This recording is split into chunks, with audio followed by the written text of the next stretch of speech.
That was for you. You know that? I did just like you told me. So if you ain't first, you're last. What the hell are you talking about? What you told me that day at school for career day. You came in and you said, if you ain't first, you're last. Oh, hell, Ricky, I was high when I said that. I mean, that doesn't make any sense at all. You first, you're last. You can be second, you can be third, fourth. Hell, you can be fifth. Someone absolutely was telling you the secret to the universe before you found it. The problem is you weren't ready for it.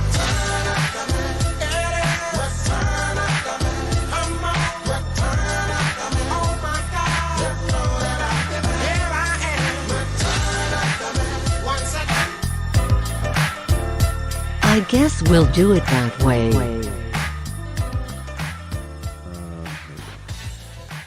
Man, dude, everyone listening, I want you to know how much we love this podcast. Or hate ourselves. It's definitely a bit of both. I feel like there's just too much going on. There is. We have too much to be doing. We have too much to do to be doing this podcast. And yet, here we persist. Because you know what? That means the podcast is going to start getting interesting. When we start letting our true feelings fly. I'm pretty sure we've been doing that since the beginning. That's true. No. I'm just, it's 8 a.m. on a Tuesday.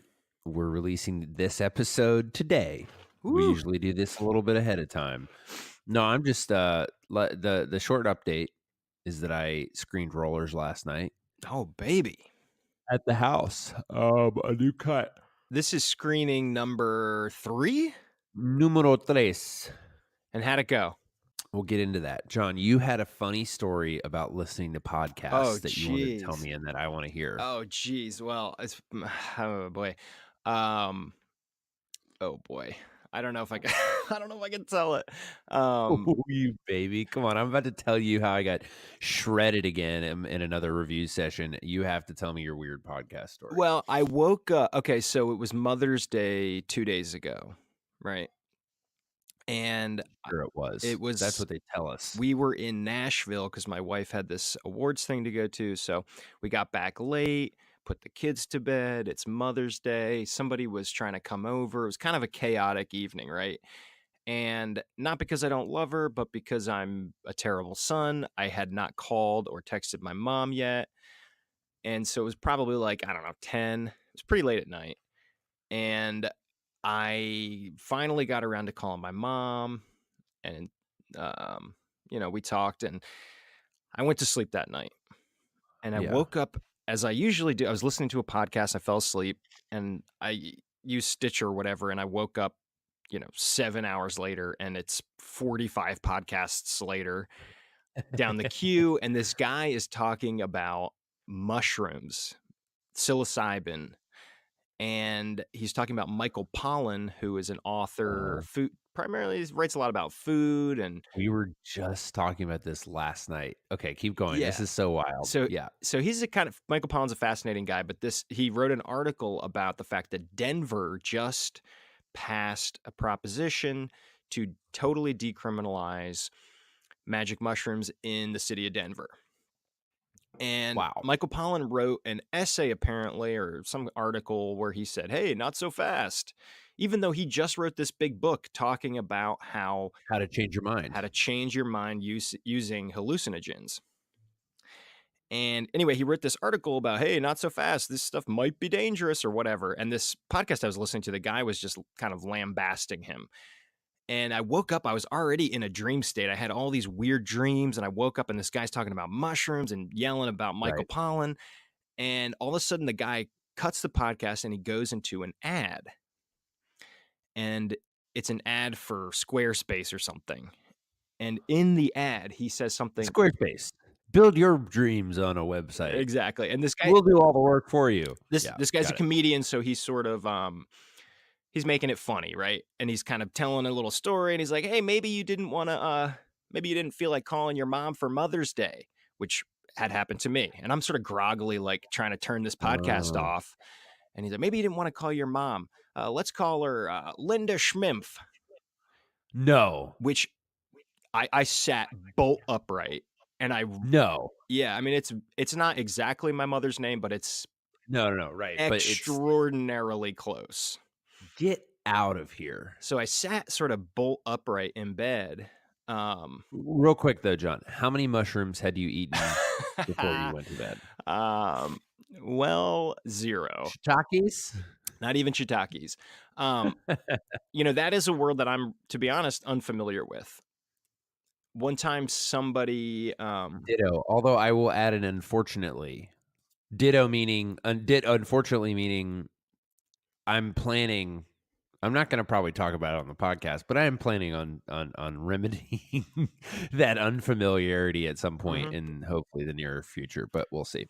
Well, I had just sort of had this bizarre dream about drugs because we did a little. I quit. Man, I see. I don't really want to talk about this shit, but at the end, That's okay. yeah. So I quit smoking cigarettes and Right. I've tried to turn my life towards the healthy, let's say, in general. Right. And so, but I've been having You these don't usually start your morning with a Big Mac anymore. Big Mac, Diet Coke, call to Donald Yeah. Trump. Yeah. Um, Yeah. Right. so, but I've been having extremely vivid dreams for the first time in years. And part of this dream was about my mom and Whoa. other things. And so I just felt like I was in this really bizarre state when I woke up. And this guy was talking about mushrooms and being in this mushroom realm and all this stuff. And then he jumps in and he says my mom's name, I mean, with one letter off on the last name. Wow. It was very bizarre, Yeah. man. It really freaked me out. And I went back and listened to the whole thing, and the guy was talking about curing depression with mushrooms and curing alcoholism, cigarette addiction, all this stuff with mushrooms. It was really wild, man. It really it shook me up, and it made me think maybe I need to take a trip to Denver. Well, that wouldn't be the worst podcast episode. Yeah. I actually watched I listened to a podcast recently where guys took mushrooms and talked about all kinds of random shit. And I was surprised because I think a lot of people, I'm not familiar with mushrooms. I haven't really been Mhm. around people that have been on it, while they're on it. And it's a world that's so unfamiliar to me that I sort of have the mindset of somebody like the war on drugs type mindset that you're going to take this stuff, you're Right. going to go nuts, you might jump out a window, Yeah. which apparently is not true. No, I don't think it's true. I have heard that it's pretty wild, but I think it's partly wild. I think the same thing is true about weed. I think a lot of people think like, "Oh, I'm going to start seeing shit." It's like, no, you're not. Do That's people not still how that feel that way? works. I live in the South, and I was in Publix, which is a grocery store, and they've got It's pronounced Publix. Publix. They have magazine racks like every grocery store, and they have probably 3 different covers of mainstream magazines with big pot leaves on it and saying like the future of marijuana, the new industry, great for your health, all this kind of stuff. I was like, man, this is wild how quickly this changed. Mhm. You would be shocked to see on the cover of Time magazine a pot leaf and 10 articles praising medical marijuana. It's true. No, it is changing. It's funny, I think it's probably like anything else. Like, don't overdo it. Mm. I think with I think okay, I have a theory on this. I think a lot of people have misconceptions because it is impossible to describe accurately and especially to portray in a movie Mm-hmm. accurately the experience of having your mental state altered in any way. Mm-hmm. You can't even do it with drunkenness. Mhm. Like the whole point is that it is to some extent not replicatable without that substance. And so I think a lot of people create things that are trippy and all that kind of stuff to either enhance the experience of being on those substances or in some cases also like to give a sense of what it's like a metaphor of what it's like, but no one, well, I shouldn't say that. I don't think the typical experience is to go to the mushroom kingdom in a very literal sense. I think a lot of people just but you know what? I say that having not done true hallucinogenics. So I don't know. I can say with confidence though that weed is a delightful experience if you use it properly, but it does not. Yeah, it doesn't like send you to the nether regions, you know? I mean, I think it can if you're like in a weird mental state, but I think a lot of this also comes back to yourself and what you're bringing to this. Like you know, you're bringing the fact that your mom's name sounds similar to, you know what I mean? Right. Like that, like you're bringing that to that 99.99999% of people who heard that didn't think twice about it. Well, also consider the fact that I had just come out of a hallucination, which is a dream. San Tran, dude. San Yeah. Tran. So That means so true. it is a bizarre thing. You know, I was reading Yeah. just the other day about what our consciousness is. And What a freaking wild thing yeah, that exists at all. I was Let alone if we can even figure out how to describe it. Anyway, keep I going. was reading about Alan Watts, who I don't know much about. I've heard people describe him as a prophet or this and that. And you sort of turned me on to this tip because you're getting heavily into Thomas Merton, who we've talked about a little bit before. Oh, baby. And there Yeah. was this sort of coterie of guys in the 40s, 50s, 60s who were all hanging out. I didn't realize this, but Alan Watts, Joseph Campbell, John Steinbeck, and a bunch of other guys that were friends and contemporaries were Seriously? yeah, yep. In fact, That's so rad. there's a marine biologist or an ecologist, last name Ricketts. I think it's Ed Ricketts, who was an inspiration for a ton of Were they all up in basically the mid coast? yeah, on the West Coast, yeah. Damn. And they were But I mean Central Coast, sorry, not the mid coast wherever of California, like Monterey, all that kind of stuff. precisely. Yep. So Joseph up there. Campbell and Steinbeck were friends with this guy named, I think it's Ed Ricketts, and he was a biologist of some type, and apparently a very charismatic and influential guy. And they were just going around and sort of exploring the world and really changing culture. I mean, you know, Joseph Campbell wrote Wow. The Hero with 1,000 Faces, which Yep. inspired Hugely important. yeah, it inspired George Lucas. And I haven't read the book. I'm sort of familiar with the concepts, but it is I thought about it a lot when we watched Into the Spider-Verse, which is a great movie that you and a friend of the show, John Drexler, recommended to me. It's just interesting, man. There are these cultural moments in time where people come along and just sort of uproot everything, or maybe plant new seeds that take 20 years. You know, because we're talking in the 1940s. I Hear with 1,000 Faces was written in the 40s, and Star Wars, which is really thought of as the seminal work influenced by that, was what 30 years after. Right. But dude, John, I'm turning into a professor. I have so many books. Well, I don't want to interrupt too much, but we're starting to get into even just where Rollers is at. Right. So I am excited. Well, I want you to finish that. I shouldn't interrupt you. That's I'm it. sorry. That's it. Oh, that's it. Okay. Well, first of all, I want to put this on the record, John. And by on the record, I mean this record. I mean this podcast. Okay. Yep. I want to build that kind of shit, dude. I mean, regardless of whether hallucinogenic drugs are involved or not, I don't really give a shit. What I give a shit about is I want to build a community. I want to build a tribe. I want to build a freaking movement, whether it's 3 people or thousands. I don't give a shit.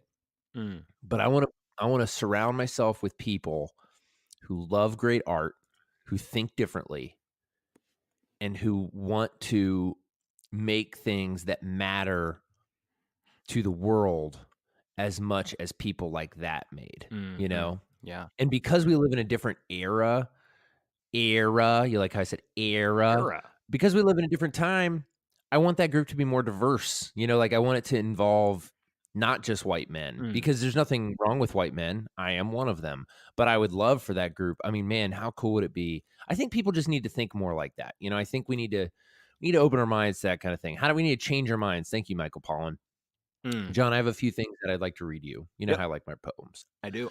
I'm getting really into this ancient Chinese philosopher named Chuang Tzu, who was writing kind of in what's considered the golden age of Chinese philosophy. He was one of the people who popularized Taoism, which was sort of the precursor to Zen Buddhism. Anyway, it's a really amazing philosophical system, and I think it has a lot to offer the West, and I love it. But I'm going to give you one poem that represents sort of the way I came into this aspirationally, this screening. But because I am not a fully formed artist or person yet, I do not think that I succeeded in that goal. And I want to read you a second thing that comes from something very different, but actually written about the same time, but in a very different part of the world, that represents, I think, the problem and the status of where the project is at. Go ahead. How many listeners do you think we're losing now that I'm starting to read ancient Chinese poetry?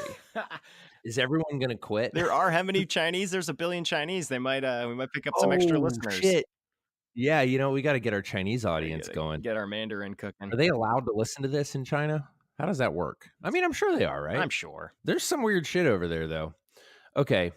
So, John, I'm going to read this first one. This is a poem by Chuang Tzu, translated by Tommy Merton. I think this is what I'm missing. This is the perspective that I need in my life. The poem's called The Need to Win. When an archer is shooting for nothing, he has all his skill. If he shoots for a brass buckle, he is already nervous. If he shoots for a prize of gold, he goes blind. Or sees two targets, he's out of his mind. His skill has not changed, but the prize divides him. He cares. He thinks more of winning than of shooting. And the need to win drains him of his power.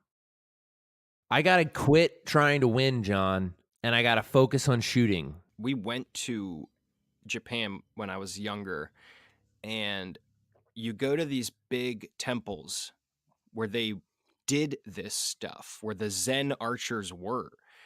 And it's a wild experience, man. That country, you cannot get the experience of that culture by watching a Netflix documentary about it. The feeling that you get, the feeling of watching people in traditional dress, that does not feel like going to Colonial Williamsburg, where it's a bunch of actors who are secretly looking at their Instagram pages when everybody turns around. Right. No, they believe this shit. They 100% believe it. They are genuinely going to their great-great-grandfather's tomb to pour some water into it. I mean, it's a wild experience. And you could go to these temples and you could see where they would shoot arrows at, I forget exactly where this was, but they would shoot these arrows in competition through these columns, and you could see arrow marks from 500 years ago. It's a wild experience, man. Oh, I would love to do that. I really want to do an epic Eastern pilgrimage at some point, because I think, dude, it's just wild. Like, I mean, dude, like, yeah, there was trade between the countries, but a global trade starting, I don't know when, a long time ago, but not that long ago. I believe Japan was closed off to the West. Yeah, I guess Japan is separate. Yeah, I was thinking more of like the Silk Road and stuff. But true. Yeah, I mean, how long was Japan closed until off? the 1880s, I think, because that was a Commodore. I mean, you think about all the people genuinely seeking wisdom and trying to become smart, enlightened, whole people for literally thousands of years on a completely a divergent parallel path from us for thousands of years. They figured out some stuff that we totally don't understand in the West. And I think I don't know. Like, I'm not saying that they have the whole picture. I think what we need to start realizing is that, like, I don't know, man, they do some amazing stuff. You can, in general, do some amazing stuff when you think about the work. I think that's what that poem is about. The poem is basically like, yeah, it robs you of your skill when you focus on trying to make a good movie. Or no, I should rephrase that. What robs me of my joy in the process and my ability to make high quality work is when I start thinking about how it will be perceived, and I start thinking about what awards I want to win. Yeah. And I start thinking about how much money I want to try to sell the movie for, and I start thinking about which festivals I want to premiere at. All that is irrelevant. It could not in any way be more irrelevant to the process of turning this fucking movie into a movie that is worth watching. Those are totally, totally separate processes. Anytime I look back, even at a picture of myself, I happen to look through. I looked through some pictures the other day, and I saw a bunch of pictures of myself when my kids were young. So this would be 5, 6, Yeah. 7 years ago, and I looked at that dude, and I knew what was going on in his life, and some stuff was great, some stuff was terrible, but Mm, and some things that were going on in his life, I could read on his face. The bloat of mm, his face, the look in his eye. I both recognized that person and did not recognize it. And that's not to say mm. that I'm a completely different person. I lose my temper. I'm short-sighted. I'm all these terrible things. You are very much, in many ways, a different person. Yeah, in many ways, I'm totally different. Thank God for that. If I were the same, what a Right. tragedy that would be. And that's not to say that it has been a straight line up. It has absolutely not. And if you rode in the car with me this morning when I was groggily complaining to my kids about them, how they were getting ready for school, you would have thought, man, this guy is a Right. dick. But Yeah, totally. and I guess this is what I'm getting at. We're going to learn new stuff. I'm going to know stuff next year that I don't know now, hopefully, if I'm still alive. Yep. You did not know much, if anything, about Thomas Merton. Your interest in Eastern philosophy was minimal, I'm guessing, before this. How much do you wish that you knew what you know right now 8 months ago, a year ago, before you went on this Yeah. journey to even start the movie? Let's bring back the hero's journey, baby. I'm going to answer that question with a little Josie Campbell. I call him Josie. His friends like Johnny Steinbeck called him Josie. Josie Campbell. He taught us that, and people have since sort of broken this down into more, let's call it Formula? yeah, more formulaic things, which I find very helpful at least from an analytical standpoint. He would say, and I think this has been my own journey. I think we go on many heroes' journeys throughout our lives. I think there's one larger meta journey that we go on, but I think there's a lot of little miniature journeys. I think you've been on one. I think I've been on one. I think anyone who's awake and living their life actively rather than passively is on some sort of hero's journey. Now, the hero's journey always starts with some sort of crisis or some sort of being forced from home. For me, I don't want to get into too many details, but there were a handful of things that very much forced me from home, both religiously, philosophically, emotionally, relationally. There were things that threw me out of the nest before I thought I was ready. That has happened multiple times in my life, but I would say probably 4 or 5 years ago was the most dramatic and the most meaningful yet. That is such a classic, because here's the thing. Joseph Campbell was replicating things that people have been talking about for thousands of years, including Aristotle and Poetics, which is what I want to read from next, because he talks about all of this stuff. And but before I go there, the hero's journey requires you to leave home.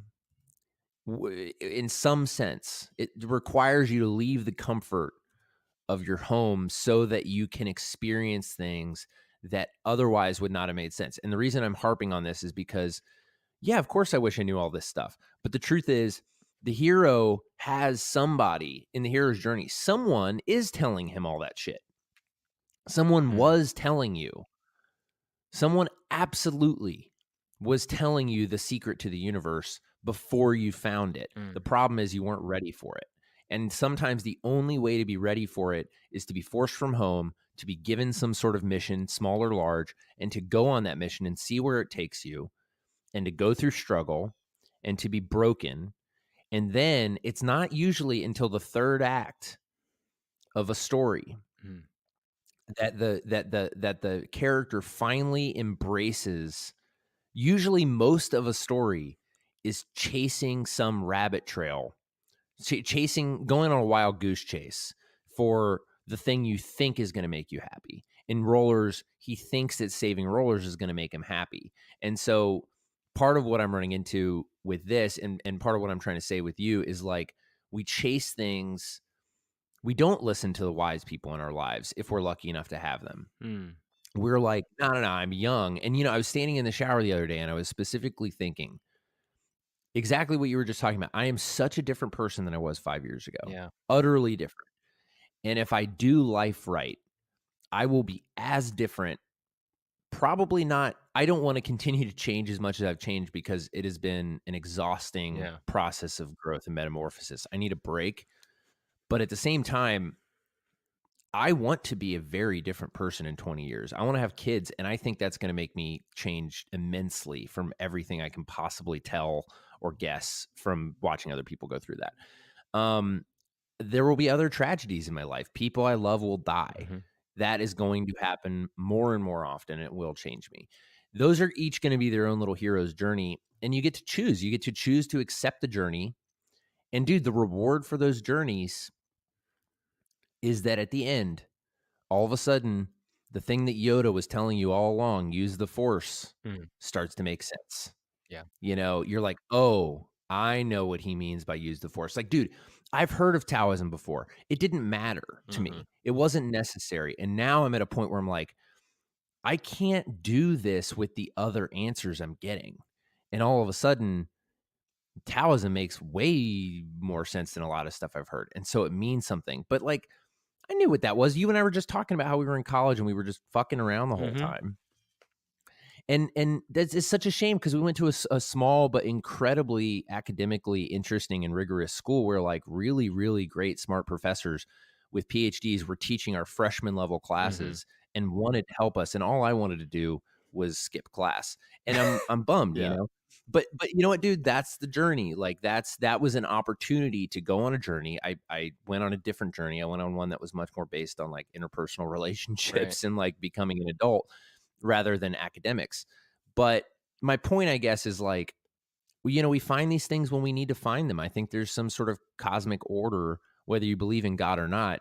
Very few people are so deeply entrenched in sort of um I don't know, atheism, I guess you could call it, that no one that they believe that there's no order in the universe. I Mhm. mean, it's undeniable. And so I think sometimes these things have a way of working themselves out. You know, I know I'm on a major tangent now, but like I was talking to somebody about how I used to live with my great great aunt, Colin Schmidt. And she, you know, I lived with her for a year and I would tell her about stuff that was going on and she just seemed so she was super empathetic and you knew Mhm. Colin, like she's an amazing lady. But there were a lot of times where I'd be like worried about something and she just didn't seem worried, you know? Right. And it was Mm. like, yeah, because she's seen things follow their natural course. Like she's seen 22-year-olds go off the deep end, Mm. spend 10 years chasing the dragon, and then come back to the fold, like in one way or another. Like she's seen that happen. She's not easily shaken anymore. That just comes with experience. And it comes with people like Aunt Colin at 50 being like, I'm going to change again. I have not gotten to the point where I can stop changing. Like I am going to continue to evolve and continue to be a different person as long as I'm alive. I think the thing that prevents us from hearing these things is when we think, well, there's another quote by Chuang Tzu. He says, "No man is more wrong than the one who has all the answers." Mhm. And I think that I really want to live my life that way. You know, I want to assume, even last night, I'll bring it full Yep. circle. You know, I went into this screening. I know the cut is exponentially better than it's ever Mhm. been. I know that for a fact. Sounds like you got all the answers. Well, right. Exactly. I had the answers. I thought, you know what? I am pretty good at this. Mm.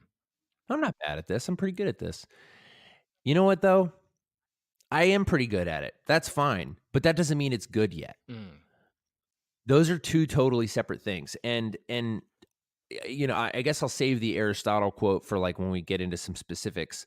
But you know, I brought in a couple people. Shout out to Josh Dietz and Josh Losey. Weird connection. I met them completely separately. Josh Losey directed Hunter Mm. Gatherer. We did not meet through any sort of mutual connections. We met through very Hollywood connections. We produced his first movie, Hunter Gatherer. It was the first movie I ever produced. And he's a great guy. He's a great friend. He actually just came back from Charleston. He's writing on Danny McBride's new show, which is about a Mm. televangelist. And it's going to be hilarious. But anyway, brought him in. We met through weird connections, but we went to schools in Southeast Tennessee. He went to a school called Bryan College, which is where a couple other people I know went, and it's super weird. And then anyway, Josh Dietz is a guy that I also met in Chattanooga at a coffee shop very randomly. He was working on a script, and I asked him what he was working on. And turns out he's an exec at a really cool company out here, and we actually have projects in development together. Anyway, he's from Chattanooga. It was bizarre. And I met both of those dudes. Both of them happened to be there last night. And these guys are straight up pros, you know, like they're stone cold pros. They've been in this situation a million times. They don't mince words. You know, I was talking to Bryce afterwards, and I was like, man, that was just brutal. You know, it was brutal again. Really? How the fuck was it brutal again? And you know what, dude?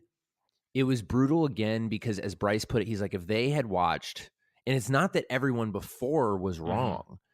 He said if Josh and Josh are both very, very, very smart, and we had an incredibly fun conversation that was recorded, and maybe we'll even publish it one day. I'll at least send it to you. And we had a really fun conversation that led to some really great kind of breakthroughs. But the short version is, as Bryce put it, he's like, if they had watched the first cut, they probably would have given you very similar feedback to what the other smart people at that cut gave you. They would have been doing triage. They would have addressed the problems that needed to be addressed. And if they had watched the last cut, they would have addressed the problems that needed to be addressed in that cut. And I'm taking a lot of comfort in knowing that none of the feedback has ever been the same. Characters that people hated in the first cut are now their favorites. And things are changing. And it's this feedback is this pendulum swing process where I'm starting to get notes that are directly contradictory to things that I have quote unquote fixed. Like, I need more detail. I need more exposition. When in earlier cuts, people were like, I need less exposition, stuff like that. And it's because it's all about this needle threading. Right. You know, like you can never just swing all the way from one side all the way to the other. You got to find the middle. It's about Tao. You know, it's like, it's this idea of yin and yang where like you've got chaos and order on either side, but it's the line between them, that swervy line that separates them. That's where you want to live. You want to live with one foot in the chaos and one foot in the order. And I think art has to exist in the same place. That's what I'm finding. And so to bring it back to kind of Rollers specifically, what was missing is the hero's journey. That is what's missing from this movie right now, because I had to work so hard to wrestle order out of certain things and to make characters like it's this bizarre thing where like they would say that like people would comment very specifically, like, I mean, I'll put it out there. Basically, people said like, I don't know what Rufus wants. I don't know what his mission is. And it's there. It's very much there. He wants to save Rollers. But because I'm overly ambitious in some ways and hold myself to probably too high of a standard for where I'm at in my career in a way, I'm like, he doesn't know what he wants either. Like, I like ambiguity. I like things existing in this middle ground. I don't like to pander to people. And they're not telling me to pander, but what they're saying is, great, do whatever you want. Make his motivations as complicated as you want, but I better have something to latch onto, or you lose me right at the beginning and you're never going to get me back. Because I was like, what do you think about the ending? They're like, the ending's great, but you didn't earn it. Yeah. And that fucking hurts, because when I'm watching it, I don't mean it like I'm butthurt. I mean, like, that hurts like deep down, because I'm like, oh, I know it's there. I know it's there. Like, all the things that they want to see are there, but I have to get rid of them for any number of reasons. Because I was telling Bryce, the danger of hiding exposition, for those who don't know, exposition is details. Exposition is like in a heist movie. It's like, okay, great, we got to rob this place because there's X amount of money in there. These are the obstacles in our way. This is the plan. That is exposition. Or why do people want to save Rollers? Oh, because it's a family's venue. They've owned it for a long time. That is deeply, deeply woven into the story of Rollers. And yet it is so absent in this particular cut, even more so than last time, that they didn't even realize that. And there's part of me like, dude, it took half an hour to get to the point where we realized that that's exactly what was at the core of it. Because it was so clear in my head that of course they understand it's the family's venue. Mhm. That's impossible to miss. And yet, of course, they missed it. Because if it's impossible to miss, then I'm going to think, oh, I can take out all of the things that cue you to that so that I can focus on the stuff that's interesting to me because I've seen this 100 Right. times. And it's like, no, no, no. I'm not showing this movie to people who have seen it 100 times. I'm showing it to people who need to see it for the first time. So that's kind of where it's at. And the hero's journey is a huge part of that. And the hero's journey of Rollers is tricky because part of what's at the core of this thing is that Rufus wants to save this historic venue for a myriad of complicated reasons. And that is part of what makes him an interesting, likable character. Now, the trick is I have to concisely and clearly articulate very early Mhm. on why he wants to do it and what his plan Yeah. is. Also, and why it's worth it. I think there's some of that is in there, but we have to feel as an audience. And there is some stuff in there. I wrote you some notes. I watched the cut this morning. I don't know if I was totally clear on this, but yeah, that's definitely true. Like we have to connect to Rollers. We have to connect to Rufus and also agree and feel like this is worth saving, know why he wants to Yep. save it. Okay, we have to save this person. We have to save this community. We have to save, like Star Wars, we have to stop the evil emperor. That is a very clear, defined motivation. Now, Luke has his own personal motivations. There's all these things that play in with that. But like at the end of the day, no one's confused about the goal of Star Wars. And ahead. it's the same That's with all. the Spider-Man movie. In fact, they even make a joke about it. Dude, if you put that new Spider-Man on the hero's journey, it hits every single beat Totally. perfectly. 100%. And they even make a joke at one point where they say, I'm paraphrasing, but basically it's like, if we don't stop this machine, it's going to kill everybody we love. That's pretty normal stakes for us, or something like that. You know, basically Yeah. even beating you over the head saying, these are the stakes. Which, and that, just to bring it back to, that is an example of exposition. Mhm. You need to tell the audience that. I don't care how much of an artist you want to be. You have to tell the audience that kind of stuff. Right. Or, Keep you know, or you have an art movie. Here's the other thing, the big step I don't want to back. make an art movie, though. That's the thing. I don't want Right. to make an art movie. So I'm reading the introduction to Aristotle's Poetics because there's this essay at the beginning that seems really interesting. And I'm just going to blow through a couple quotes. But he says, he's talking about Oedipus Rex, which Aristotle, talked a lot about, Mhm. and Greek theater and tragedy. And he's breaking this down. I'm reading this last night after the screening because I bought this book at this random bookstore and I was like, I should probably read that. I've never read it somehow, and everyone says it's great. I'm just going to blow through a couple quotes. But this makes me feel a little better because I'm like, man, people have been trying to solve this problem and figure out how to do it consistently for a very long time. And it's so hard that we still read Oedipus Rex because it's so good. It's still worth reading because it's so hard to actually nail this, that when you do it, your stuff lasts. And again, that's because someone, like Sophocles or whoever, did not, back to the Archer poem, was not concerned with me reading. He did not give a shit about me reading his play. He cared about making the best damn play he possibly could. This is basically the hero's journey summed up. Oedipus learns that the plague in Thebes is due to the anger of the gods, who are offended because the murderer of old King Laius was never found and punished. At that point, Oedipus's action arises, i.e., his motive is formed to find the slayer. Period. That's the story. Find Mhm. the slayer. Save Thebes. Okay? Easy, right? Yep. Oedipus's action in most of the play is easy to define. His motive is a clear and rational purpose. And then the common motive to find the slayer accounts for the main movement of Oedipus Rex and most drama, but we can see that the characters are also moved by feelings they hardly understand or respond to ideas or visions which are illusory. In Rollers, we have to save Rollers because it is Rufus's last connection to his family. Yeah. That's as primal as motivation gets. And it's in there. That is what is motivating Rufus, thankfully. It's just not on screen. Because all people see now is those complicated, deep emotions that motivate him, the illusory ones that he can't quite grasp onto, and kind of neither can the audience, of like, do I want to save Rollers or do I want to let it die? Because ultimately he has a very complicated relationship with the place. But you can't address that until you've addressed the primary motivation, the primary action of save Rollers because it's my family's venue and I have a duty to save it. Right.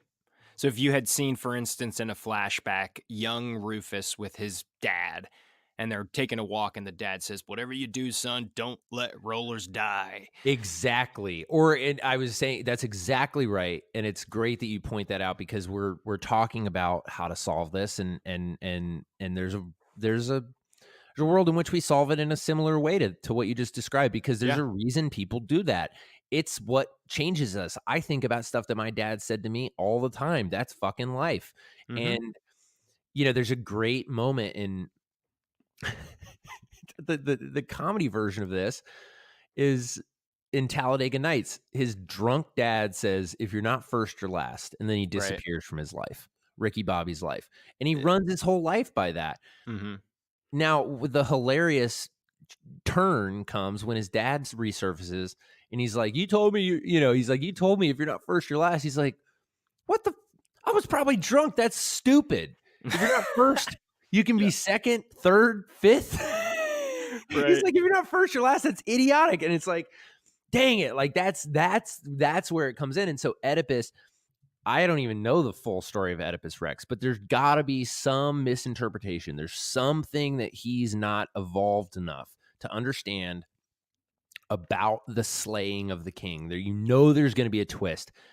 That something is going to complicate that. It cannot be as simple as find the slayer, but that is his goal. And it is very clear, and it is boiled down, and no one's confused about it. One of the Joshes was saying, and again, this is a different version of the same note I've been getting the whole time. Solve the big problems. Put the skeleton together. Make sure that the bones connect to each other. Then you can worry about strapping some muscles on there and then putting some cute skin on it. And I've been living with this story for so long that I'm like, I want to put some skin on it. I want to dress it up and like put it in a pink jumpsuit and, that kind of shit. And it's like, yeah, fine. Do that. Once you've solved the actual problem that's going to make people like this movie, because right now they're going to think it looks cool and it's kind of funny, but they're not going to care. Yep. I mean, that's true. I do agree with that. There's a lot. I've seen it so many times. I have seen Rollers more than I have seen any other movie, I think, except for maybe Jurassic Park. There was a 6-month window when I was like 13 that I got a VHS of Jurassic Park, and I watched it every single day after school. Yeah, back when you had access to like 12 movies at a time. Yeah. And my parents, like, PG-13, are you kidding me? There's no way they would have let me watch that. I forget where I got it. Somebody in a trench coat probably sold it to me in Jersey. I love it. I have seen Rollers so many times. So yeah, totally agree. We have to care. So there is great stuff. There's great scenes. There's fun stuff. There's funny stuff. But if we don't give a shit about Rufus's mission, all of that is lost. I'm not depressed. I'm not worried. I'm not freaking out, because again, the mission is there. The mission is what is motivating him. This is an issue of exposition, not motivation. And I can solve exposition very easily in a number of different ways. If it was not counterproductive, I could sit here and litigate the shit out of this movie with you. And you would be like, well, why is this here? And I'd be like, well, this is here because this line reveals this aspect of his character. And then this look that he gets from this character in response is incredibly important for understanding how she is a foil to him in that way. And then the way that the conversation progresses from there, each of those beats is very specifically laid out. Right. But you know what? None of that matters if no one knows what the damn mission is. And well, it also, I can live with that, but I will say, it was a great conversation. I enjoyed watching the movie. It's coming together. There was another guy there who's not, he's not like a film guy. He's a guy. And I actually had a lot more people that a few of them had weird, crazy coincidences pop up, like people getting in minor car wrecks, that kind of stuff that prevented them from coming, cars breaking down. So there was really only one guy, Vitor, who I was so glad he was there because he loved it. And he's a smart dude. He loves entertainment. Like he loves good stories, but he's not like a film critic. He doesn't make movies for a living. So he's watching it with a different lens. He loved it. He genuinely really, really, really loved it. And that was incredibly encouraging because I don't think that he was trying to flatter me. I think he genuinely really liked it. And I think he liked it for the same reasons that if I showed this exact cut, a lot of people would like it. Mm-hmm. They just wouldn't love it the way they love something like Star Wars. Bryce was saying to Vitor, because he was like, man, I feel so out of my depth. And he's like, yeah, who cares? The point is, your perspective is the primary perspective. And all we're really trying to do is figure out how to make the experience for people who are watching it with your eyes, not ours, better. And so having both of those there was great because it was a good reminder. Like, this movie is not garbage. You know, I was looking at the feedback forms and there's some very boring, rote kind of like, rate this movie on a scale of 1 to 5. Mm-hmm. How was your experience of what it is at the current point? We read through these. What do you think it could be? And John, I got to say, I'm seeing the numbers slowly creep up. Right. I had no clue how shockingly difficult it is to make a movie. And I say that because I have continued to learn. I keep thinking that I am going to get to the point where it starts feeling more natural. Mm-hmm. Where I'm like, okay, finally it's clicking into place. Finally it's there. Finally I have figured it out.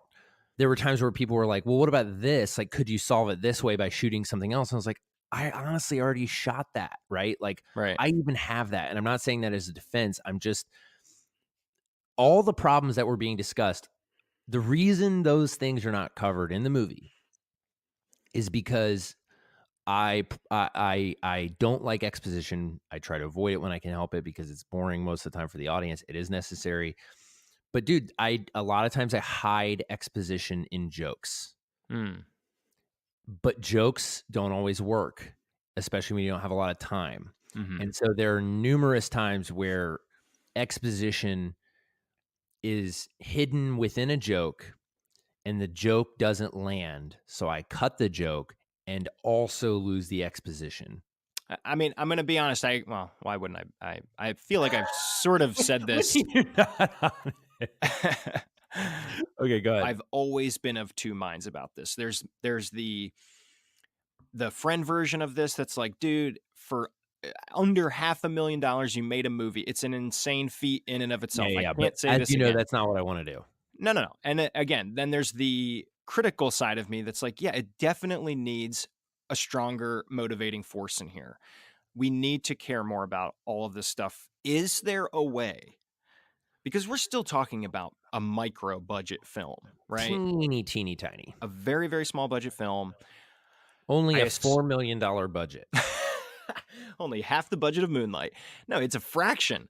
So I guess what I'm asking is there a way that you can, salvage is too strong of a word, but is there a way that you can wrap this up? Is there a way that you can shoot 10 more minutes of screen time that will tie everything back together, that will show us Rufus's motivations, will show us why we should give a shit, et cetera, et cetera? Is there a way you can do this for a relatively small amount of money? Absolutely. There are a lot of options on the table, and I need to do some thinking. Again, I'll focus more on why that is possible. Yep. It is possible because it is not in any way, the things that need to be fixed, the things that need to be added are there already. Right. All I have to do is, that's why I might reshoot. And that is for the audience to say, you don't need to make up a sister character. She's already there. No, exactly. Right. What I don't need to do, let's take it back to Oedipus Rex. I don't need to come up with the fact that the gods are angry and they've punished Thebes with a plague. Mm-hmm. That is the motivation. What I need to do is figure out a way to tell the audience, the character knows. Mm-hmm. The character Rufus knows why he wants to save rollers or whatever. The audience doesn't know, and that is a much easier problem to solve. If they were like, I don't understand Rufus's motivation, and I didn't have a clear answer. Like at one point, Josh was like, "Tell me in as quick of a," and I'll do it now. He said, "Tell me what you think this movie is about." And I told him, I was like, "This movie is about a historic venue, a young guy who gave up a career in music to come back and run it when his parents died. He feels like he has to take it over for them. He feels like he will find happiness and fulfillment by fulfilling his duty to save this place. But he is beginning to throw off, it's a coming of age story. He's throwing off expectations that are placed upon him by other people. And he's starting to realize that he has to find his own destiny.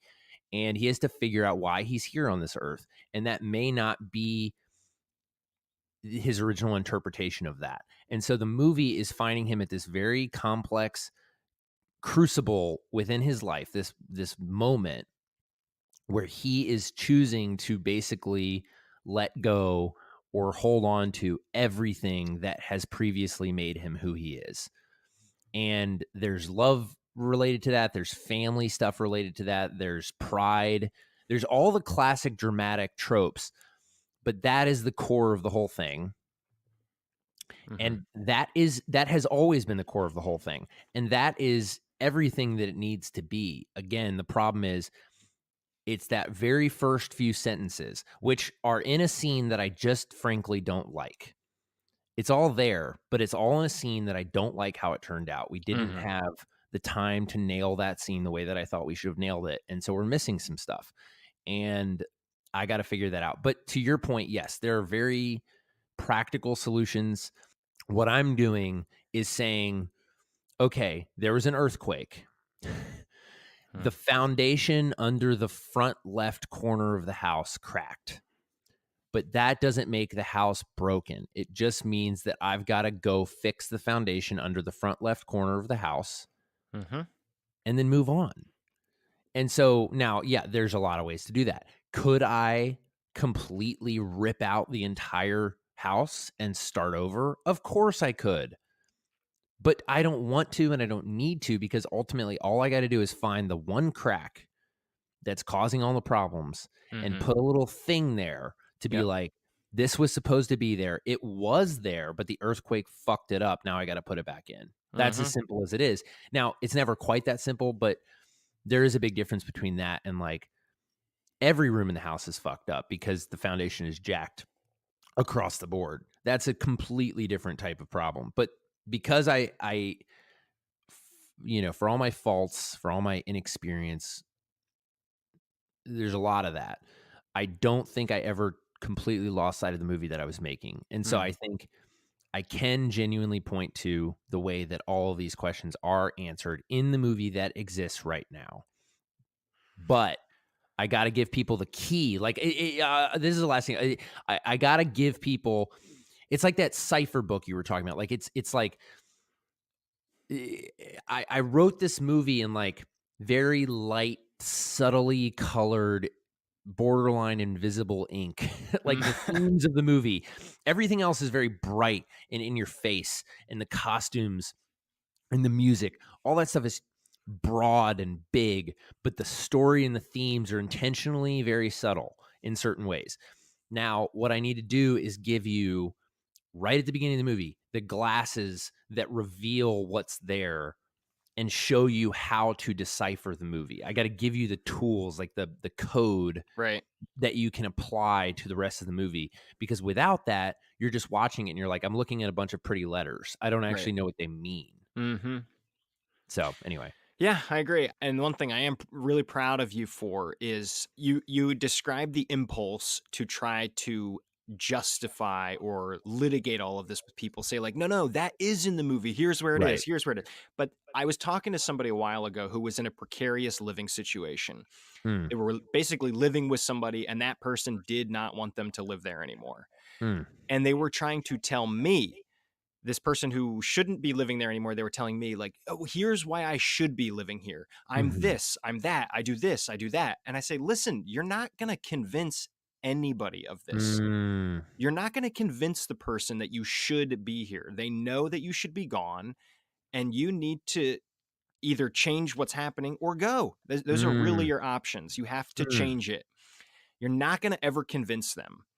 Certainly not by arguing with them. It's going to make it worse. No. And that's partly why you're in this situation. So now I'm really proud of you for that. Well, thank you. And I just want to echo that with basically saying, like, part of what I do try to do in these feedback sessions is say, okay, this is not a defense. Let me tell you what my intention was. Right. Let me tell you what totally is fair. there so that you can now see it with my eyes and help me backtrack to the point where I lost you. Right. You know? And so I think to the point of the living situation, what your friend could and should do is say, with a completely open mind to that person, hey, I think I should live here, but let's talk about why you disagree and actually let me listen to what you're saying. Yeah. Because you might tell me something about myself that I don't already know. And I think that's one of the greatest gifts you can give somebody, but you got to be pretty fucking ballsy to ever hear that kind of shit. We got to wrap this up, but I know the last couple of weeks you've been cutting. And you were at the point where you were hoping to give this to a polish editor. And I feel like right now you're actually at a point where you need to step back and think about shooting some stuff that hasn't been shot. Is that true? Yep. You know, I do some shitty sketch solutions the way I did with some of the voiceover in the ADR. You know, I do the crappy versions so that I can see if it solves it in that way. You know, I write a scene and I just do the whole thing in my bedroom. Yep. And I stick it in the beginning of the movie and I'm like, does this solve it? You know, if I was an engineer, I run the test on a computer program. I'm like, can this joist bear this amount of weight under these circumstances? You know, I'm like, I got to do it before I go and rip the house open. If I figure out surgically what I need, what was very, very, very encouraging is that in a way, last night, some possible solutions arose that were effectively the evolved version of some solutions that came up in the very first screening. Everyone seems to keep coming back to the same basic concept, which I don't want to give away yet, but I will say, spoiler, it's something that, again, I don't say this defensively. I say it in a way that I'm like, I'm noting it so that I can learn this next time to trust my gut in a way that I knew from the beginning was important. It's with a character who is in it a little bit right at the beginning and kind of doesn't come back except through his music. And he is, I even wrote this in my journal a while back. I met this guy. He's a musician, Ural Thomas. His music is in the movie. I met him and I knew within a minute of meeting him, I knew that he had to be in the movie, and I knew that I wanted him to be in the movie more than he was currently in the movie in the script. And I didn't have time to remedy that, even though I wish I had, because I think I'm coming back to that same solution. I think he could be the key to unlocking this thing.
picture.